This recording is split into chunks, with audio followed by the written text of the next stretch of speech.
2-2.5 লাখ টাকার বই মা আমাদের গেছে মা। 2.5 লাখ টাকার বই ফেলতে হয়েছে? ওই তো সব ফেলতে।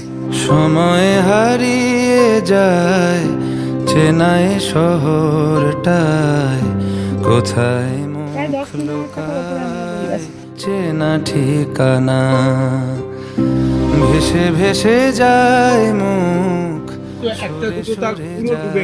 হাত কিছু বারাত। বই ফেলে দিতে হচ্ছে কাকা? একদম সব কটা বই? কোন চোখে ভাঙে কুল, ফেলুদা সমগ্র 5 পিস ফেলে দিতে হচ্ছে। কমকেশ গেছে 3টে, আমাদের অফিসারে কমকেশ গেছে 3টে, ফেলুদা গেছে। এটা কত টাকার বই? 600 টাকার বই। এই দেখুন সদিন